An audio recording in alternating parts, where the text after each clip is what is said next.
Lecture recording जो मैंने शुरू की है, आज हम इसमें आए हैं नाउन केस के साथ। The noun case. ठीक है, तो सभी लोग हो जाओ तैयार। चाहे जिसकी भी तैयारी करो, जिस कंपटीशन की आप तैयारी कर रहे हो, ये सब कंपटीशन में आपकी हेल्प करने वाला है। और इसलिए मैं शॉर्ट वीडियोस नहीं रिकॉर्ड कर रहा हूँ। मैंने पहले भी कहा है कि शॉर्ट कट नहीं होता है किसी भी सक्सेस के लिए। ठीक है, तो डीपली आपको बैठना पड़ेगा। एक बार बैठिए, कितना टाइम लगेगा, हम कह रहे 10 घंटे 20 घंटे में चीजें बहुत सारी क्लियर करनी पड़े हो जाएंगी। और आपको किसी भी कंपटीशन में, है ना, जीतने के लिए रूट नॉलेज होना चाहिए। अब एक रिक्वेस्ट आपसे है, बहुत ज्यादा कंटेंट मैं राइट नहीं करूंगा, तो जितना ज्यादा कंटेंट राइट करूंगा उतना ज्यादा कंटेंट लेंथ ही होगा, उतना ही ज्यादा लेंथ बढ़ेगी और आप परेशान हो जाएंगे। और लेंथ बढ़ाने के लिए इतनी सारी बुक्स मार्केट में अवेलेबल हैं, कोई भी बुक्स आप उठा लो फिर भी चीजें समझ में नहीं आती हैं। तो मेरा पर्पज यहाँ एक्सप्लेनेशन देने का है, जो चीजें छूट जाती हैं वो उन चीजों को समझाने का है, और चीजें बहुत अच्छे से समझ में आने वाली हैं आपको। लेकिन प्लीज ध्यान ये रखिएगा, आपका पेन और पेंसिल जो भी आप यूज करते हैं वो एक्टिवेट होना चाहिए। चीजों को नोट करिएगा, और जो चीजें समझ में आए नहीं आती हैं वो कमेंट बॉक्स में दीजिएगा, जिससे हम उन चीजों को आगे रेक्टिफाई कर सकें। देखो ये क्या है, हम वन साइडेड रिकॉर्डिंग है, आप भी जानते हो कि सारी चीजें जो भी रिकॉर्ड करता है या जो भी आप तक पहुंचाता है उसको पता नहीं होता है, समझ में नहीं आता है कि क्या चीज हमसे छूट रही है। फिर भी मेरा प्रयास ये रहेगा कि आप तक वो सारी चीजें पहुंच जाए। तो सबसे पहले नाउन केस। इस केस में जब हम पहुंचते हैं तो देखो केस बहुत सारे होते हैं। कोर्ट में भी केस चल रहा है, बुक कवर का भी केस होता है, स्पेक्स का भी केस होता है। तो केस का मतलब यहाँ पर क्या है, अगर केस का मतलब आप समझ जाएंगे तो मेरी गारंटी है चीजें आपको समझ में आ जाएंगी। तो यहाँ पर एक तो आप ये कह सकते हो, केस का मतलब है grammatical role of a noun. ठीक है, grammatical role a noun is playing in a sentence. यहाँ पर आपको ये सेंटेंस ध्यान रखना है कि जो नाउन है उसका ग्रामेटिकल रोल क्या है। या आप कह सकते हो how is noun being used where in a sentence. भाई नाउन हो, प्रोनाउन हो, वर्ब हो, एडवर्ब हो, एडजेक्टिव कहाँ यूज होंगे, ये भी तो सेंटेंस में ही होंगे। एक वर्ड को हम नहीं कह सकते, वर्ड हमारे पास लिख करके आया है तो हम उसको ये नहीं कह सकते किस टाइप का है या कौन सा फंक्शन ये करेगा, जब तक उसको सेंटेंस में नहीं देखें। जैसे हम वाटर को ले लेते हैं, अब वाटर को बताओ आप क्या है। आप कहो जी नहीं वाटर नाउन है, हम कहेंगे वाटर वर्ब भी है। ठीक है, जैसे give me a glass of water, अब यहाँ पे नाउन हो गया। अब आपके प्लीज वाटर द प्लांट्स, तो वाटर क्या हो गया, यहाँ पे वर्ब हो गया। तो ये फंक्शन कैसे समझ में आएगा, अगर आप ये कह लो जी वाटर नाउन है और वहां पर वर्ब का केस पूछ दिया गया एग्जाम में, तो नहीं होने वाला है। और यही सारी गलतियां होती हैं हम शॉर्टकट्स के लिए। आप शॉर्टकट्स पे भागते रहते हो, हम भी शॉर्टकट्स के लिए भागते हैं। तो शॉर्टकट नहीं भागना, एक लर्निंग का प्रॉपर तरीका होता है। तो इस जो भी मैं सीरीज को रिकॉर्ड कर रहा हूँ, इस सीरीज में आप रहिए। मैं कोशिश करूंगा सीरीज शॉर्ट से शॉर्ट होती चली जाए, लेकिन ये बेसिक है तो बेसिक में थोड़ा सा टाइम आपको लगेगा। तो सबसे पहले हम शुरू करते हैं। अब केस को समझना है। अब केस के अगर हम देखें, अगर केस के आधार पर बात करें तो नाउन को हम 4 भागों में डिवाइड कर सकते हैं, है ना। आपने सुना होगा nominative case, objective case, possessive case, vocative case. Yes या नो, ये चीजें सुन रखी हैं। तो इन्हीं पर आज हम बात करेंगे। वोकेटिव केस को समझना क्या है, सबसे पहले आप डेफिनेशन अगर लिखना चाहे इंग्लिश में तो इंग्लिश में लिख लीजिए, मैं बोलता हूँ। The relation in which a noun stands to some other word or the changes of form by which this relation is indicated is called the case। Definition आप लिख सकते हो, उसके बाद समझा भी देता हूं। तो 5 केसेस होते हैं। How many cases, 5 cases are there.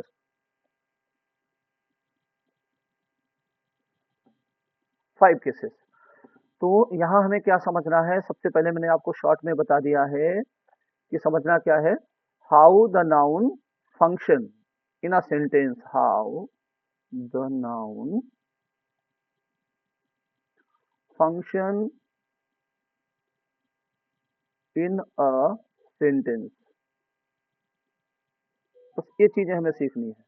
We have to learn this thing.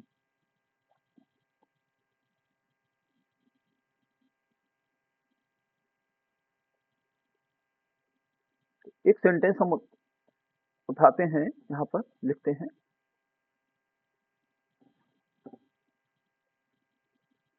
Ram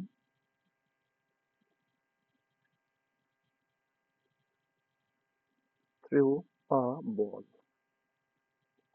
अब एग्जाम्पल आपके सामने है, इसी तरीके से सेंटेंस हमें ये नाउन पे ध्यान। अब सबसे पहले आपको नाउन अगर पता है तो ये नाउन हो गया और एक ये नाउन हो गया, है ना? यस या नो? अब नाउन, अब हमें क्या करना है इस सेंटेंस में, अब हमें पता करना, मैंने आपको स्ट्रक्चर भी पहले बताया होगा, क्या स्ट्रक्चर डालना है? सब्जेक्ट प्लस वर्ब, मतलब सब्जेक्ट के बाद वर्ब आता है, वर्ब के बाद आता है ऑब्जेक्ट।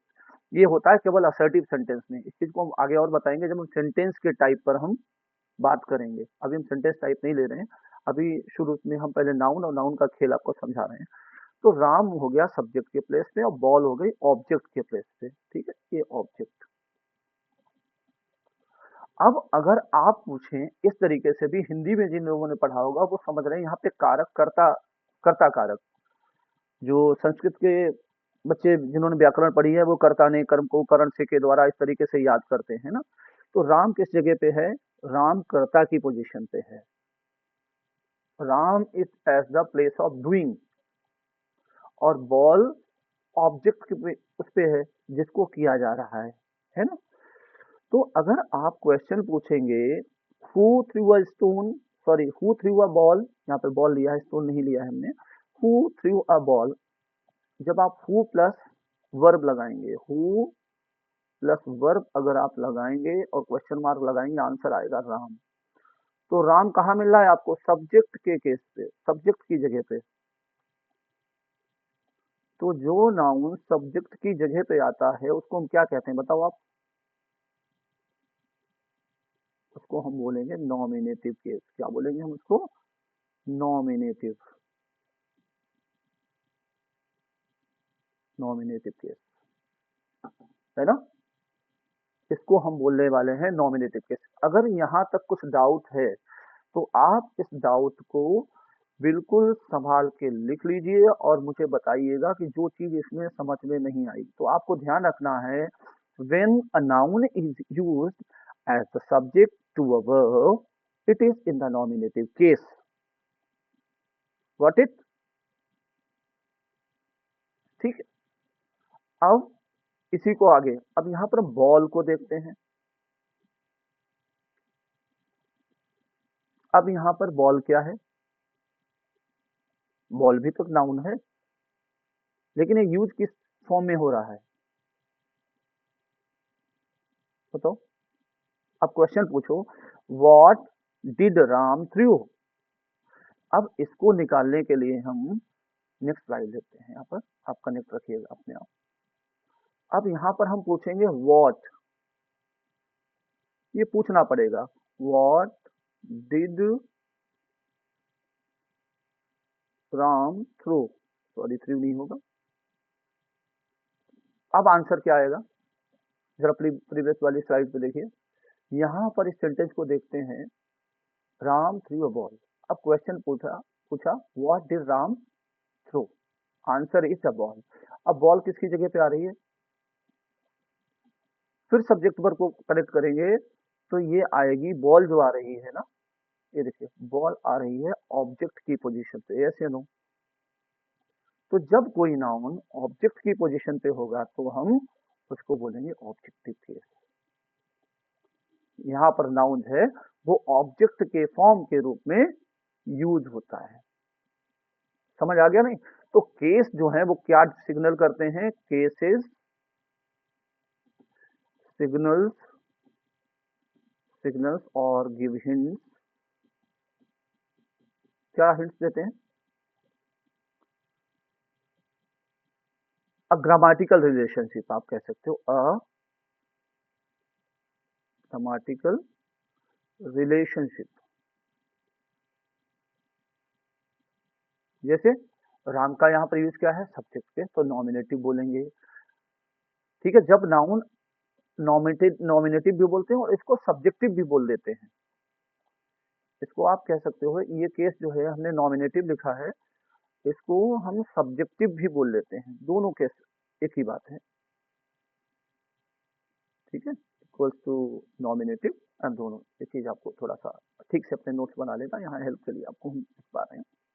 आई एम सॉरी, जो आपको अगर कहीं पर इनकन्वीनियंस हो रही हो, जरूर नोट करिएगा और मुझे बताइएगा, इससे मुझे बहुत हेल्प मिलेगी।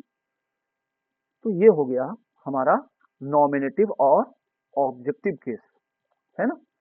और इसके बाद हम चलते हैं नेक्स्ट केस पे।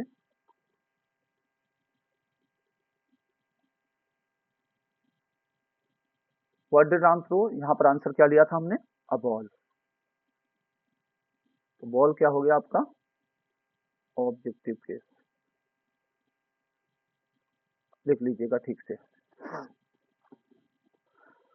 तो यहाँ इसको कह सकते हैं ऑब्जेक्टिव केस में, ये नाउन को बताता है। जब नाउन ऑब्जेक्ट होता है तो उस नाउन का, अब जैसे राम का केस यहाँ पर सब्जेक्टिव है, अगर राम ऑब्जेक्टिव केस पे आ जाए तो भी ऑब्जेक्टिव, वो ऑब्जेक्टिव केस पे हो जाएगा, है ना। कोई डाउट यहाँ पर। और इसको अक्यूजिटिव केस भी बोलते हैं। किसको, ऑब्जेक्टिव केस को हम ऑब्जेक्टिव और, ठीक है, ACCUSATI, एक्यूजिटिव केस भी बोलते हैं।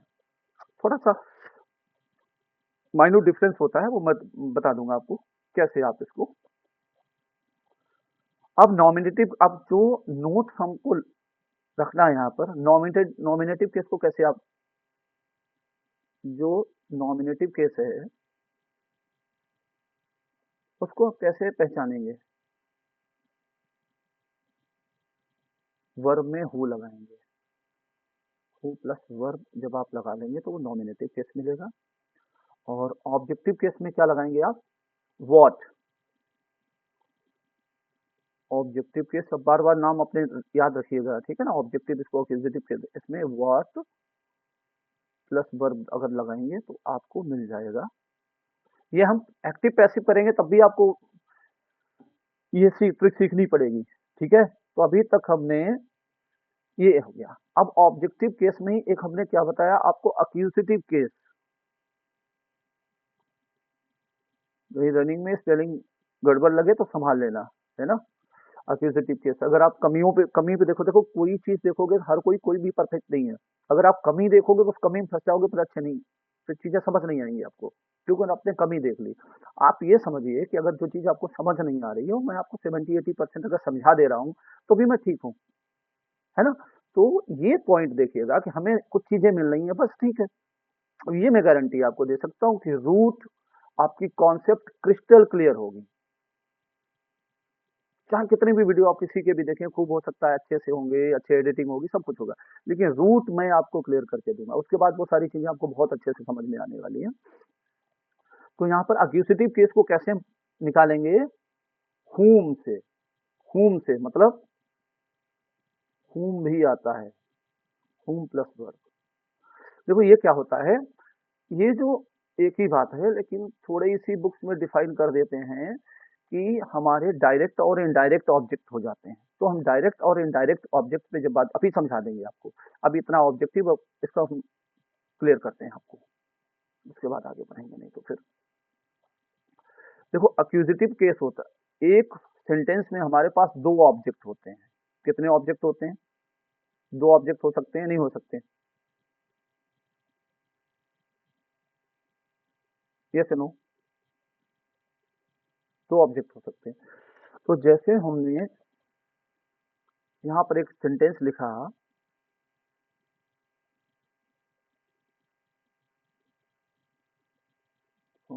लिखते हैं, सेंटेंस हम लेते हैं, ही killed a snake, he killed a snake, ठीक। अब यहाँ पर क्या है, व्हाट ही किल्ड, आपको आंसर सीधा मिल रहा है, ये स्नेक, ये स्नेक लिखा हुआ है। तो ये डायरेक्ट ऑब्जेक्ट का केस हो गया। तो जब भी डायरेक्ट ऑब्जेक्ट होगा तो हम उसको बोलेंगे, क्या बोलेंगे, अक्यूजिटिव केस। अगर आप ऑब्जेक्टिव केस लिख देंगे तो ये गलत नहीं होगा, ठीक है। इसको ऑब्जेक्टिव केस भी लिख सकते हैं। अब देखो दूसरा इसी का डिवीजन हो जाता है, एग्जाम्पल देता हूं, he gave the boy a pencil।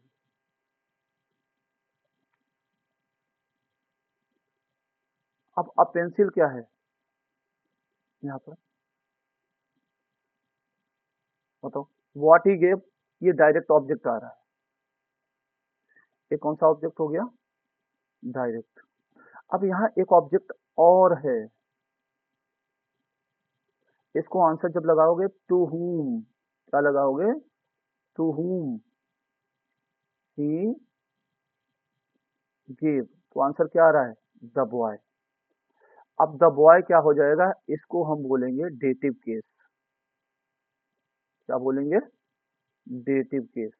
तो अगर ऑब्जेक्टिव केस आपको पता है तो वो ठीक है, अक्यूजेटिव केस भी दोनों कंडीशन में आप लिख सकते हो, कितना डिफरेंस नहीं पूछा जाता है। लेकिन आपको गेम पता होना चाहिए कि देखो इस सेंटेंस में जो हमने लास्ट में लिखा हुआ है, पहले में तो प्रोनाउन है, अगर प्रोनाउन की जगह पर हम यहाँ लिख दें नैतिक, लिख देते हैं यहाँ पे, ठीक है, चलो थोड़ी देर के लिए हम नैतिक लिख लेते हैं। अब देखो कितना नाउन है, एक तो नैतिक नाउन हो गया, दूसरा बॉय नाउन हो गया, तीसरा पेंसिल नाउन हो गया। अब नैतिक पहले आया तो ये कौन सा केस हो गया, ये सब्जेक्टिव केस आ गया। और द बॉय और ये पेंसिल, ये वर्ब के बाद आए हैं, तो ये इसको बनाते हैं कौन सा, अक्यूजिटिव केस या ऑब्जेक्टिव केस। फर्दर इलेबोरेशन कोई पूछता है कि भैया अक्यूजिटिव केस में बताओ, ये तो डायरेक्ट का हो गया। अगर इनडायरेक्ट ऑब्जेक्ट होगा तो क्या होगा, तो इनडायरेक्ट ऑब्जेक्ट को हम ले लेंगे डेटिव केस में। यहाँ तक चीजें क्लियर होंगी, नहीं क्लियर होती तो प्लीज मेरा वही आपसे है कि आप कमेंट बॉक्स में लिखिएगा। तो अभी तक कितने हमने कवर किए हैं, कौन कौन से केस कवर किए हैं, एक केस किया है, कवर किया है, नॉमिनेटिव कवर किया है, दूसरा कौन सा कवर किया, एक्यूजेटिव किया है, और एक कवर किया है डेटिव केस हमने कवर किया है, ठीक है। और जो भी मैं आपको पढ़ा रहा हूँ, मैं फिर से बता रहा हूँ, ऑथेंटिक जो बुक्स है इनके थ्रू पढ़ा रहा हूँ, कहीं किसी कंपटीशन वाली बुक प्रिपेयर नहीं है। जो रेन एंड मार्टिन हुए हैं, अच्छे ग्रामरियन हुए, वेरी थैंकफुल टू हिम। और इन सब की बुक्स पढ़ोगे तो चीजें क्लियर हो जाएंगी आपको। अब बुक्स आप उठा लेते हो, कहीं कंपटीशन की बुक उठा ली उन्होंने अपनी भाषा में, उसको क्या लिखा कैसे लिखा, तो चीजें थोड़ी सी उसमें मुश्किल हो जाती है। दूसरी, English grammar, composition and usage, Nesfield ji, I am giving highly credit to them, इन्होंने बहुत अच्छा काम किया है। बुक्स हमारे पास उपलब्ध नहीं है, भी हैं भी तो बड़ी कॉस्टली हैं, और इन बुक्स को समझा नहीं जा सकता है, इसके लिए हेल्प किसी न किसी की चाहिए होगी। तो जो भी रिसोर्स है, जब आप अच्छे लर्नर लोगों के बीच में बात करोगे तो ये सारी चीजें उनको पता होंगी, वो समझ जाएंगे आपने अच्छी तरीके से पढ़ाई की है या जहाँ से भी तैयारी की। तो अभी तक केसेस हो गए, पीछे रिकॉल कर लेना एक बार। फर्स्ट स्लाइड पे चलते हैं, जल्दी से मतलब रिकॉल करते हैं। सबसे पहले हमने किया है यहाँ पर नॉमिनेटिव केस किया है या सब्जेक्टिव केस, एक ही बात है। फिर अक्यूजिटिव केस, ऑब्जेक्टिव केस, एक ही बात है, लेकिन हमको ऑब्जेक्टिव और डेटिव केस में ले लेते हैं हम। ऑब्जेक्टिव केस को हम एक तो डेटिव केस और दूसरा क्या हम लेते हैं उसमें, अक्यूजिटिव केस में, ठीक है। अगर डायरेक्ट ऑब्जेक्ट होगा तो ऑब्जेक्टिव केस भी बोल सकते हो, अक्यूजिटिव केस बोल सकते हो, और इनडायरेक्ट ऑब्जेक्ट को हम डेटिव केस में लेते हैं। इनका टेस्टिंग डीप एग्जाम्स में कहीं मतलब हाई कॉम्पिटिशन लेवल का एग्जाम होता है वहां तो हो जाता है, बाकी सीबीएसई बोर्ड इतना लेवल टेस्ट नहीं करता है, और यूपी बोर्ड भी इतना टेस्ट नहीं करता है। अब थोड़ा सा वहां पर फंक्शनल एप्लीकेशन बेस्ड ग्रामर हो गई, वो अलग हो गई, लेकिन कंपटीशन में तो टेस्ट हो ही जाता है। अब एक नंबर भी केस से आ गया, अगर आप नहीं कर पाए तो आप भीड़ से बाहर हो जाओगे ना। तो इसलिए मैं इन केसेस को भी लेके चल रहा हूँ। जब भी कहीं रिक्वायरमेंट होगी आपको तो हम थोड़ा सा और डीप वीडियो बना देंगे, आपके लिए जरूरत होगी तो हम लाइव सेशन भी आपके लिए ले लेंगे। और व्हाट्सएप पे लिंक रहेगा हमारे व्हाट्सएप ग्रुप का, वहाँ पर हम जो कंटेंट रिक्वायर्ड होगा वो आपको शेयर भी कर देंगे। तो this is for you only, this channel is for you. अब आगे हम बढ़ते हैं, नेक्स्ट कवर करते हैं हम जेनेटिव केस। एक केस कौन सा होता है, द जेनेटिव। उसे द हम अगर लगा लें तो ज्यादा अच्छा लगता है, लेकिन हम लोगों की प्रैक्टिस नहीं तो कहीं कहीं गलती हो ही जाती है। द जेनेटिव केस, तो जेनेटिव का मतलब होता है, इसको हम और भी बोल देते हैं, इसका नाम होता है पजेसिव। अब जैसे दिक्कत क्या हो जाती है, आप जेनेटिव केस पढ़ रखा है, किसी ने उस केस को पजेसिव लिख दिया है, तो अब दिक्कत क्या आ जाती, अरे हमने जेनेटिव पढ़ा पजेसिव तो नहीं पढ़ा। तो ये सारी चीजें याद करनी पड़ेंगी। आप जेनेटिव और पजेसिव एक ही केस है, कोई डिफरेंस नहीं है। This is the term of,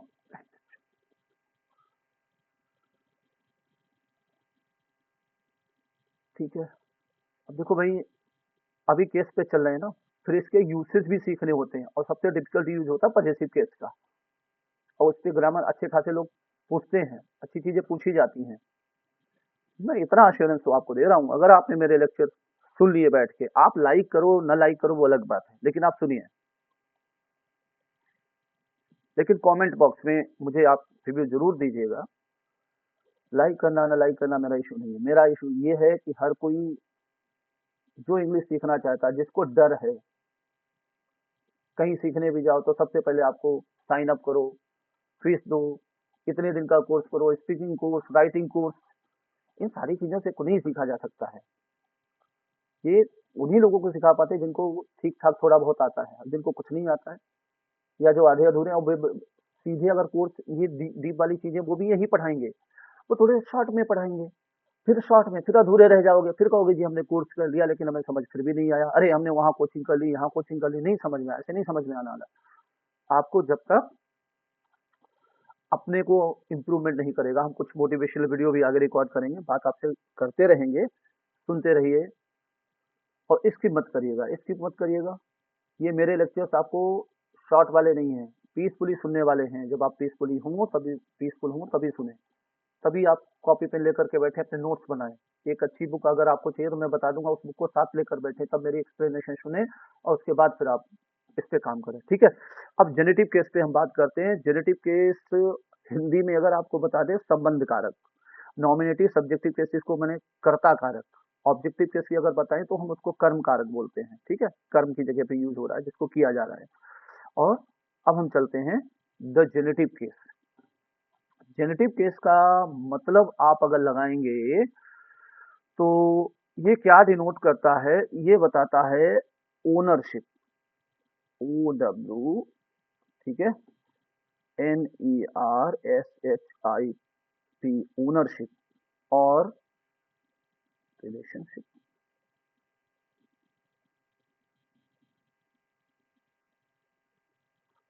अब ये बताओ, ओनरशिप की मतलब,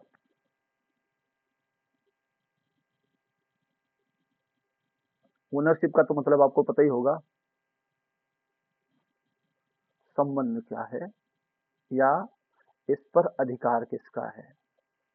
जैसे कोई पूछता है आपसे, भैया उनका घर कहाँ है, तो आप बताते हो वो घर का उनका है, अपना थोड़ी ना बता दोगे, क्यों, उस घर का उस पर्सन से संबंध है। तो जब, अब हमारे पास नाउन ही नाउन है, अब उनके केस अगर नहीं बताएंगे तो हमें कैसे समझ में आएगा भैया, क्या हम इंग्लिश में कैसे उनको प्रेजेंट करना। आप अगर हिंदी में बताओगे कि ये श्याम का घर है, आप ऐसे नहीं बताओगे यह श्याम घर है, श्याम घर, इससे कोई संबंध नहीं, पता श्याम घर, श्याम घर मतलब अलग भी मीनिंग हो सकता है। कोई पूछता भैया उनका घर कहाँ है, तो आप बताओगे उनका घर, उनका भी यहाँ पर संबंध रेफर कर रहा है, या नाम पूछ दिया, ठीक है, श्याम का घर कहाँ है, तो आप बताओगे श्याम का, श्याम का लग रहा है ना।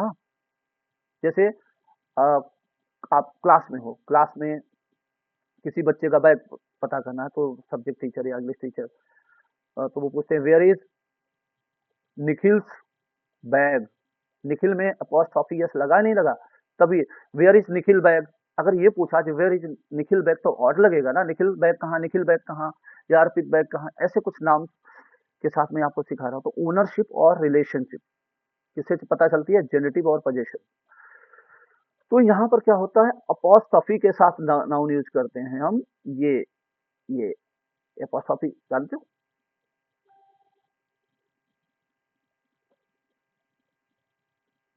इसके साथ में और क्या लगाते हैं अगर याद करो तो, ये और ये, मतलब यस, एपोस्ट्रोफी यस। जैसे हमने लगाया कपिल,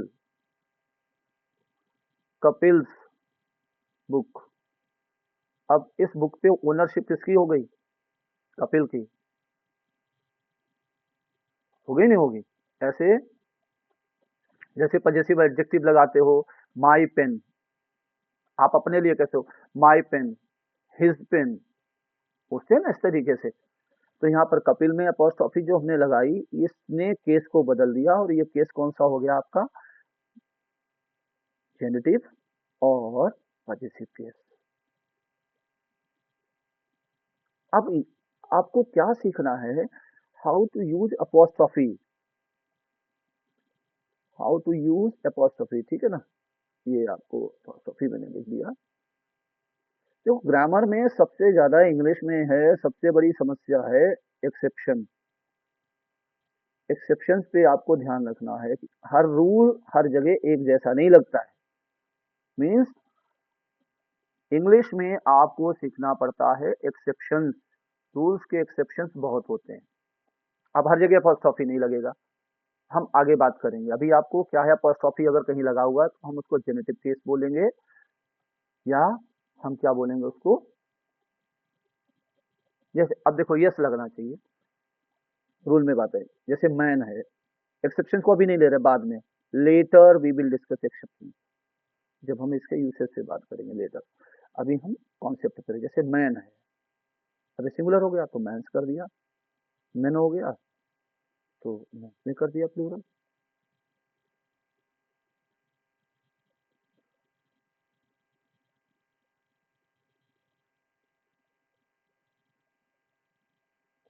अब इसमें एक चीज हम बात करेंगे, चलो बात कर ही लेते हैं यहाँ पर, फिर आगे टाइम थोड़ा सा मिलेगा कि नहीं मिलेगा। ओमिशन, ओमिशन ऑफ, ठीक है, एपॉस्ट्रोफी एस।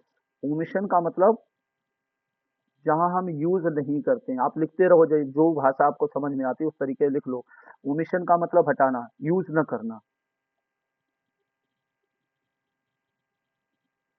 तो इसमें जैसे आफ्टर ऑल प्लूरल्स, चलो नेक्स्ट स्लाइड पे चलते हैं।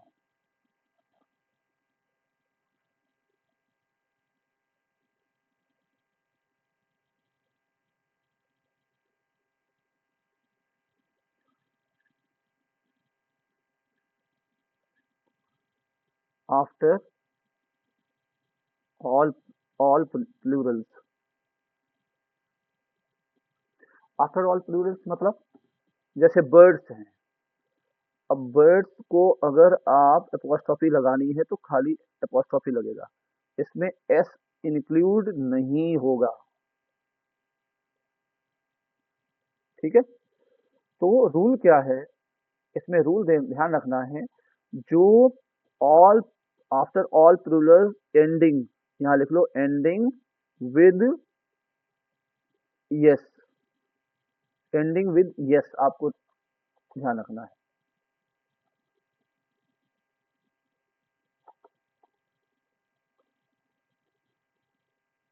तो एडिटिंग में चाहिए बहुत ज्यादा टाइम, अब इतना टाइम मेरे पास नहीं हो पा रहा है, एंडिंग विद यस, तो इसलिए आप लोगों को इतने से ही मैनेज करना पड़ेगा, एंडिंग विद यस। तो बर्ड्स में हम खाली कॉमा लगा देंगे, जैसे बर्ड्स नेस्ट लिखना है, बर्ड्स अपॉस्ट्रोफी लगाएंगे, नेस्ट, हो गया। दूसरा रूल क्या क्या कहना है, ये रूल ध्यान रखना, after all plurals ending with S, no apostrophe. मैंने कहा हम किस पे चल रहे हैं, ओमिशन पे चल रहे हैं, जहाँ अपॉस्ट्रोफी नहीं लगती है। अब दूसरे पे चलते हैं। अब जो लास्ट सिलेबल होता है सिंगुलर नाउन का, एंड्स विद यस, तब भी हम एपोस्ट्रॉफी नहीं लगाते हैं, ठीक है। लेकिन जब जैसे जेम्स हो गया, वेनस हो गया, अब ये नाम है किसी का, जैसे जेम्स हो गया है ना, ये किसी का नाम है, जैसे विनस हो गया। अब ये एंड हो रहा है इसके साथ, तो यहाँ पर एस के साथ एपोस्ट्रॉफी लगाएंगे।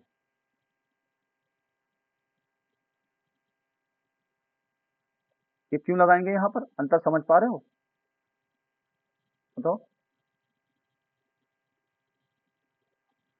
टेबल, यहाँ पर जो ये है, नेम है ये है ना, ये सिंगुलर यहाँ पर हो जा रहे हैं, इसलिए हम इसको यहाँ पर नहीं, यहाँ पर इनके साथ लगा लेंगे। और ये प्लूरल है, बस ध्यान रखना, तो प्लूरल और ये नाम है तो इसके साथ हम लगा देंगे, थोड़ा सा रूल हमको यहाँ पर इसको ध्यान रखना है। अगर कोई मिस्टेक हो जाएगी, ठीक है, कहीं कुछ स्किप हो जाता है तो बता दीजिएगा, हम इसको करेक्ट करेंगे, दोबारा से आपको समझाएंगे। तो रूल जो है इस पे हम बाद में बात करेंगे, अभी शॉर्ट में बता दिया है। आप ध्यान रखिएगा, मुझे याद दिला दीजिए, ओमिशन ऑफ और यूज ऑफ अपोस्ट्रोफी, हम इस पर डिटेल बात करेंगे, नहीं तो हमारी कॉन्सेप्ट यहाँ यूज ऑफ अपोस्ट्रोफी पे हम थोड़ा सा डिटेल में बात करेंगे आगे, तो टॉपिक थोड़ा सा बड़ा हो जाएगा।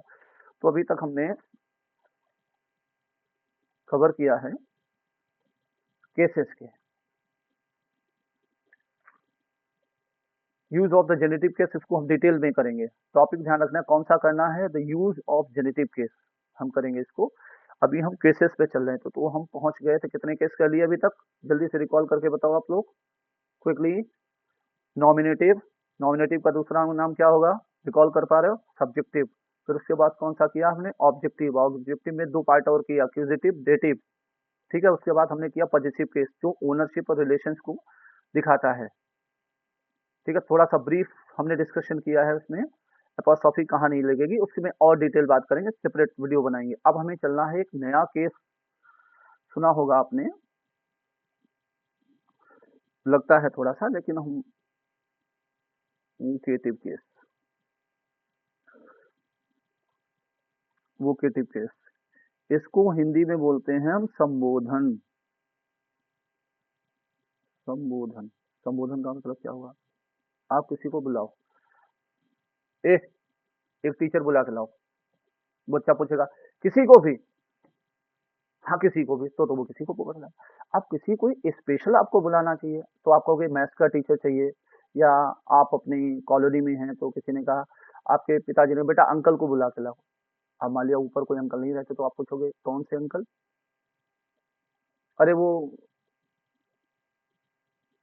जो इन्वर्टर देखते हैं, अच्छा अच्छा, एक्स वाई जेड अंकल, उनका नाम जब तक आप क्लियर नहीं होगा तब तक आप नहीं उस चीज को समझ पाओगे, या आप उनको बुलाने नहीं जा पाओगे, जा पाओगे, नहीं जा पाना है।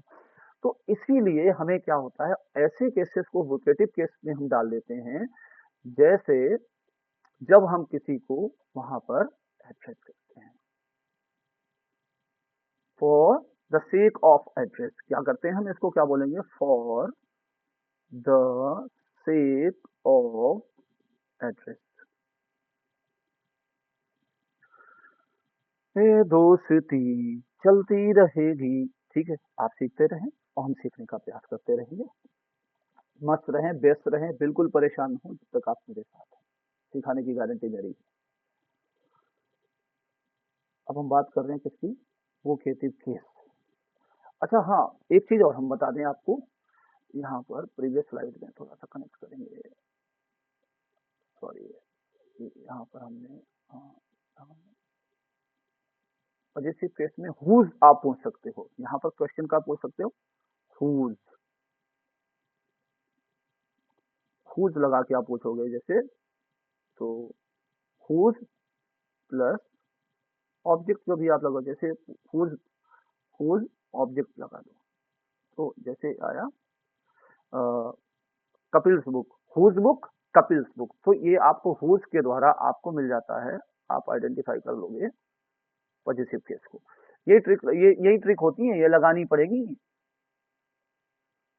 ऐसा मत समझना कि ये भैया हम नहीं कर, ये करना पड़ेगा भैया, अगर अंग्रेजी सीखनी है तो करना है, अभी तो स्ट्रक्चर सीखो, फिर देखो कितना आनंद आता है। पक्की गाड़ी इंग्लिश बना के छोड़ेंगे आप लोगों की, बढ़िया से। आप सोचो मैं क्यों ना, मैं इंग्लिश बोलूंगा तो सारी आप लोगों को सबको समझ नहीं आ रहा, तो बाइलिंगुअल में लेके चल रहा हूँ, इसीलिए थोड़ा सा कनेक्ट करने में मेरे को थोड़ी दिक्कत हो रही है, because I feel comfortable in English when I teach, this concepts are clear in English, that's why. But here it is not only for students, those who are, or only for learners, or only for them who want to learn English, or those who have background of English.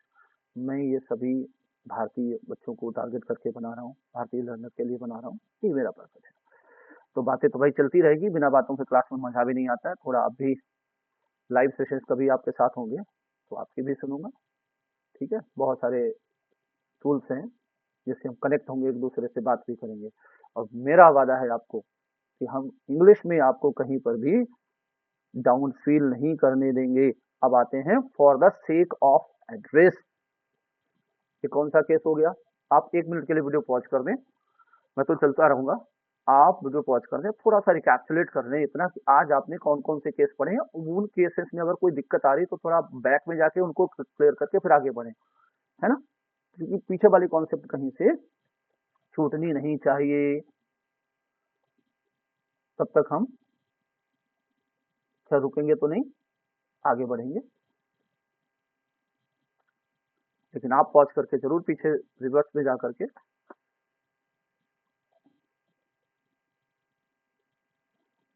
अब हम चल रहे हैं vocative case को। Vocative case में example लेते हैं। अब हमने लिखा, आपके फ्रेंड ने ही कहा, आपका मान लिया नाम कृतिक है, हमने कृतिक लिख लिया। भाई किसी का नाम हो तो बुरा मत मानना, कृतिक। और आगे बोल दिया है, do this work as fast as you can. हम फिर से क्षमा चाहेंगे, कोई गलती हो, ठीक है, I am not a perfect person, और मुझे परफेक्शन के लिए जाना भी नहीं है।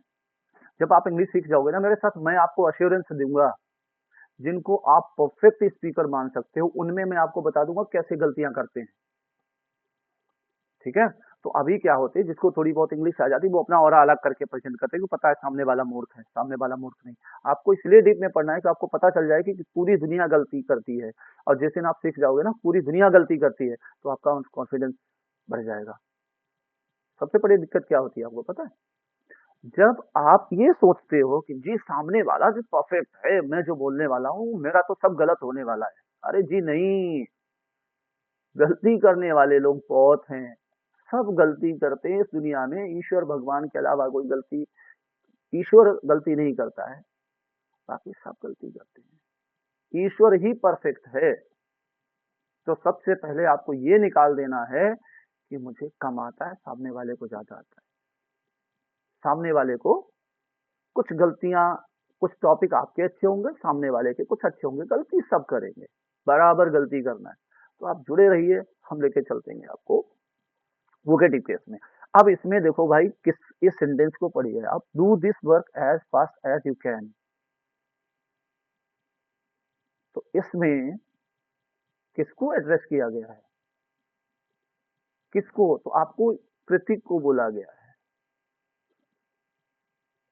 है ना?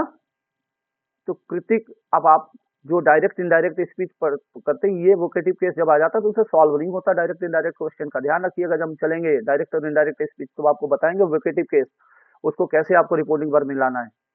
अगर ये नहीं आता है तो वहां वहां बच्चे नहीं ला पाते, फिर वो कहते सर ग्रामर में ही खेल जाते हैं, ग्रामर में ही खेलते रहोगे। और जब आपको कंपटीशन में कहीं 10 सीट हैं और आप एक दो कॉन्सेप्ट को क्लियर करके नहीं जाओगे, भाग्य भरोसे जाओगे, तो हो जाएगा काम? नहीं, घिसना पड़ेगा, एक एक नंबर के लिए सोचना पड़ेगा अगर आपको कहीं पहुंचना है तो ठीक है। Kritik do this work as fast. अब दूसरा सेंटेंस आपको देते हैं। आपने किसी से पूछा, आर यू कमिंग, और अब यहाँ पर अगर आपने स्पेसिफाई कर दिया, यहाँ पर फ्रेंड का नाम, आर यू कमिंग फ्रेंड, तो फ्रेंड यहाँ पर क्या हो गया आपका, ये वोकेटिव केस हो गया। और एग्जाम्पल चाहिए या दो में क्लियर होगा? और एग्जाम्पल ढूंढने पड़ेंगे। जैसे आप कह सकते हो, my dear friend, I can't go, I can't go there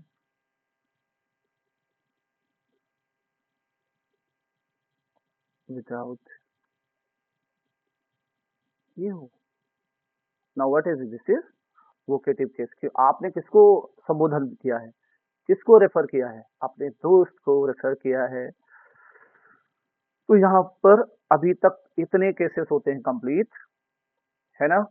recapitulate अगर आप कर लें थोड़ा सा बैक में जाके, अब मैं बैक नहीं जाऊंगा। आप देखिए, वोकेटिव केस कर लिया है हमने, संबोधन हो गया, और नॉमिनेटिव भी कर लिया। तो पांचों केसेस को आप ठीक से इनको समझ लीजिए।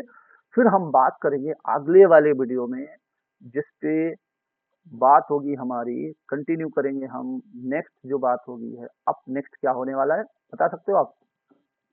जल्दी से बताओ। यूज ऑफ, नेक्स्ट चैप्टर हम कौन सा करने वाले हैं? Use of the generative. जल्दी बता दो जेनेटिव का क्या होगा अगला। जेनेटिव का दूसरा नाम बता दो। भूल गए? अरे जी, पॉजिटिव केस।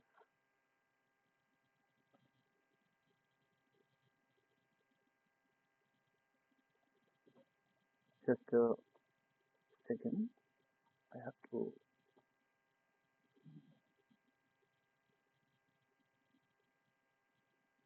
पॉजिटिव केस, ठीक है। Thank you.